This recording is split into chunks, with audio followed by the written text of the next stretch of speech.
Morning, everyone. Thanks for joining us. We've got UTSA head coach Jeff Traylor here. We'll take questions. Please use the raise hand function and wait for me to call on you. And if you haven't yet, make sure your username has your first and last name.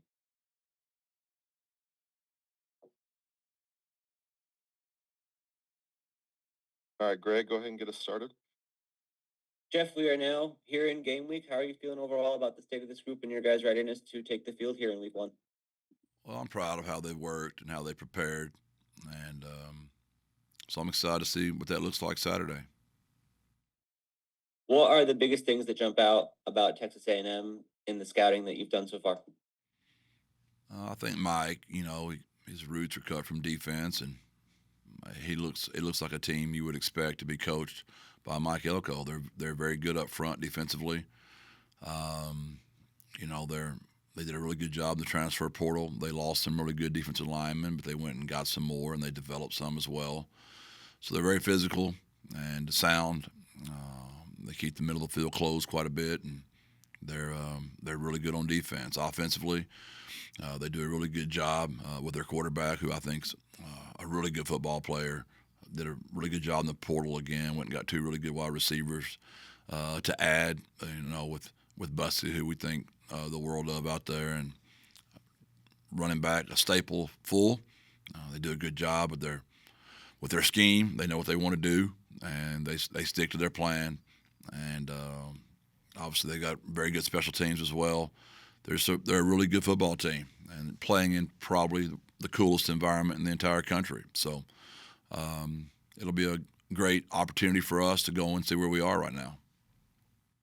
Their offensive line as well is regarded as one of the best in the country. Are there ways that you can game plan and scheme around that, or how difficult is it to attack a unit of that caliber? Yeah, there are things you can do, obviously, but whenever you're borrowing from one thing, you're making yourself short somewhere else. So, yeah, there are things you can do, but when you're that well coached and you know what you want to do, and you're that talented as well, it's formidable at best to ask our guys to hold up. We'll have to do some things to try to overcompensate, obviously, which will make us weaker in other areas. You mentioned that this will obviously be a big early test for your group. What are sort of the pros and cons of opening against a team of this caliber this early in the season? The pros are obviously nobody expects us to do very much, so you've got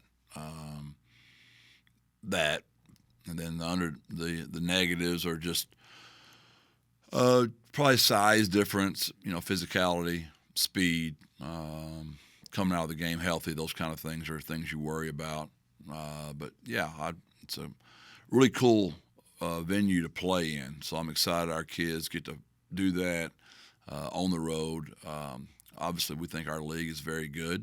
So when you play opponents that are this good, it gets you ready for a very tough league. All right, Tyler, we'll go to you. Hi, Jeff. Tyler Shaw with KBTX in College Station. I just want to ask about your tight end, Houston Thomas, kind of your expectations for him this year. And then, I don't know, has he kind of talked about his homecoming, coming back to his hometown and playing at Kyle Field? Obviously, we all know that, where he's from, and we're excited about that for him. It's not like we've done anything special for that other than just to let him know he's going home. And really proud of Houston. He's a wide receiver coming out of high school. He's really developed into a good tight end. He's gotten a lot bigger and stronger and more physical. And we feel good about our entire tight end room. We feel good about Patrick Overmeyer and Dan Dishman as well. But Houston got voted into a single digit this year, got the 0. So really proud of him and how far he's come, and excited for him to go back home and play in front of the home crowd for him. JJ. Jeff, you mentioned that environment you guys are going to play in. It's something your guys are not unaccustomed to, playing at Texas and Tennessee. How do you guys prepare for that kind of big time environment? Well, we've done our best to try to pump in noise. We've heard every A&M song, and they've got a lot of them. Every chant, we mic and jump in there with them. We know them all so well. But there's nothing like it. I mean, that experience is one of a kind. They take great pride in it. They do a really good job of it. I've done my best to try to prepare our guys for that. But we just got to get out there and get in the middle of it. And hopefully, as the game moves along, we'll be able to handle it better. What do you hope to see from your guys on Saturday? Like what are you most excited to see out of the group? I just want to see where we are. And, you got to play the games. College football is unlike high school. It's unlike the National Football League, where you get, scrimmages in high school. You get preseason games in the NFL. This will be our first time to go do it against somebody other than us since the bowl game. So that's just what I'm excited about, just to see us play somebody else. Can you talk about Owen and kind of compare him to where he was McCown this time last year, and I guess what you hope to see out of him on Saturday? I would think that was the biggest turnaround of our season last year, was just his maturity. It was his first year to start, and about the middle of the road, you could tell he really had the game had slowed down for him. We would like for him to pick up right where he left off. Obviously, we have A&M on the road. That's a little bit different than those last 7 games last year. But if we protect him, he'll do a good job. But we just got to make sure we can protect him. Greg, we'll go to you next. Alex, you're on deck. Jeff, you were just talking about the environment. How much does the experience that you guys have on offense help as you try to deal with that? Does that continuity make a difference in that sort of a circumstance? Well, I would feel a lot better, this year than I did last year, because we're at least all those guys have played, whereas last year that was all new for us. So to your point, that'll help some. But A&M's a really good opponent again, Greg. So, yes, the experience of playing on the road will definitely help us.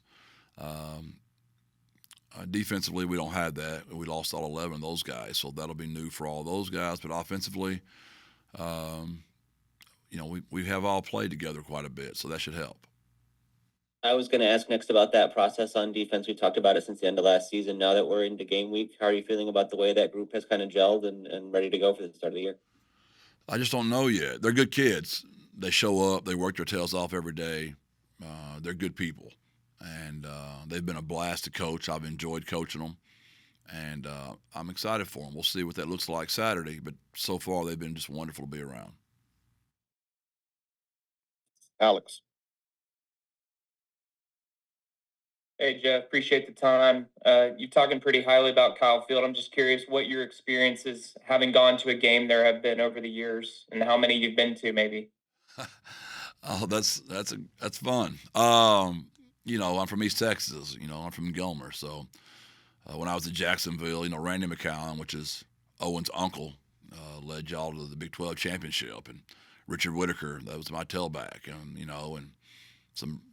Jamie Hightower and Quentin Holman. We sent a lot of players to that place. So obviously I went and watched those guys play a lot.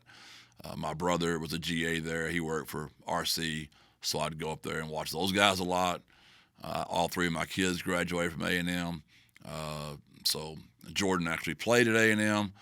I would hate to guess what that number is. It's really, really high. So yeah, the Traylors and A&M, we go back for a long, long time. So much respect for that place. Just taking all 3 kids to orientation. Never waited in one line. Everybody's as nice as can possibly be. You see what the big deal is about Texas A&M, and much respect for that place. Yeah, and just one more about Houston. You mentioned how he had earned one of those single-digit numbers. Just what's that say maybe about the way he's come on as a leader in your program over these last couple of years in particular? Yeah, I'm so thrilled for him. His grandmother and one of my best friends at Gilmer's mother were the best of friends. So I had an insight to a relationship to get Houston. And I know his grandmother has put tremendous pressure on me to make sure Houston's going to be just all right. So we've tried to do our best to take care of her wishes and Houston. And, man, he's developed off the field and on the field.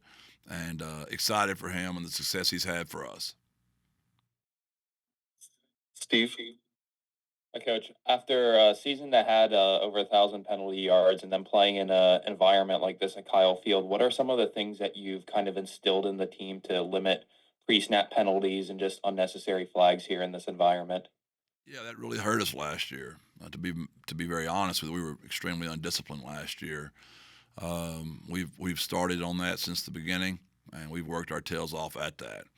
Um, I do think it's going to be still hard when you're on the road in front of that many people, but we've worked harder than we ever have at just eliminating pre-snap and post-snap, and it's not like something that was ignored for whatever reason. We just got sloppy, and we've tried to really button up, and our players have really bought into that, and hopefully you'll see some improvement there Saturday. And then also, does the depth that you return both at running back and tight end, does that kind of make you feel more comfortable with a lot of different personnel groupings coming out of the gate this year? Well, we've always used our tight ends a lot here, so we've always tried to do that. Uh, we don't prepare for many teams on our schedule that are this deep, this well coached, this talented. So that brings another problem in it. But yes, we will try to give different presentations of our offense because our personnel can do so many things that are so multiple. Thanks, Coach. Thank you. Travis? Hi, Jeff. What has Tommy Robinson brought to the program, and what does it usually mean as a coach to be able to go back to a place that you've coached at before? Yeah, I mean, T. Rob's a veteran. He's been doing this forever. He had a good run there at A&M, and wife still lives there, so it's home for Tommy. And he's just when I interviewed Tommy, which I didn't need to interview him, I worked with him at the University of Texas, so it really wasn't like a real interview. But what was impressive is he talked about, he's been the best man in so many of his weddings. He's been of his players' weddings. He's been in so many of his players' weddings, and he's also coached quite a few Hall of Famers. And he never mentioned coaching a Hall of Famer once, but he did rave about how many weddings he's been in. I thought that was pretty cool, just about how much T-Rob loves his guys and how much he loves A&M. And he had a good run there, and I know he's excited to go back.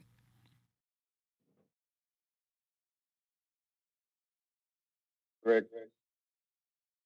Jeff, you talked about some of your connections to A&M with your family and your kids going there and all those sort of things.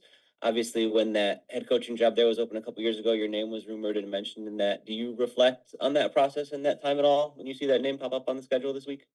No, sir.